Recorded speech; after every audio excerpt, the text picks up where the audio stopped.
One early morning, Gurmeet Singh stood in the field which his family owned in Punjab, India. He took a sad last look at the paddy waste which remained after harvesting rice and lit it on fire, just like what 90% of the farmers in the province do. As he watched the blaze, he could almost hear the screams of the worms and the land itself. He had an immense sense of guilt and shame, but there was nothing else he could do. The field had to be vacated to make space for the next crop. Months later, Gurmeet joined our school. While studying social innovation at Fleming College, he developed an idea that could solve the problem. He joined Enactus Fleming to realize his dreams. And this is how Paddy Waste to Income project was born.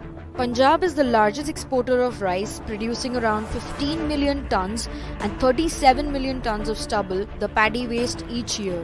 Burning the paddy causes several health problems such as asthma and lung diseases. During the month of October and November, air pollution rises by 44% and greenhouse emissions increases on an immense scale. Burning also kills organic matter and valuable nutrients in the soil. By now, you must be wondering how could we turn waste into income?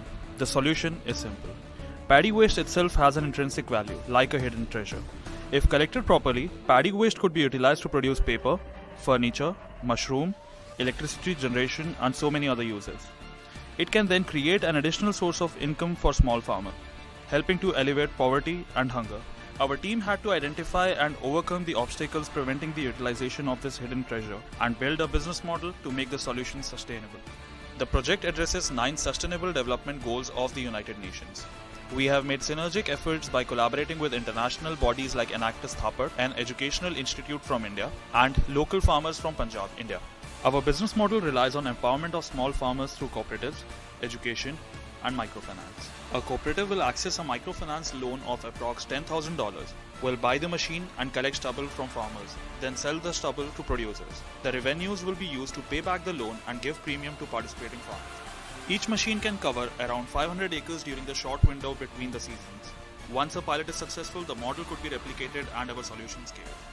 In collaboration with Enactus Thapar, an empathy process was launched where we reached out to 20 local farmers to understand their needs, the obstacles they faced, and the local context. As a result, we will be conducting our first pilot project in collaboration with 3 local farmers on their land by November 2020. We seek your support with our first international project. We believe that this project targets 9 important SDGs and promises to have a great impact on the lives and health of the farmers and their neighboring communities, as well as the well-being of ecosystem and our planet.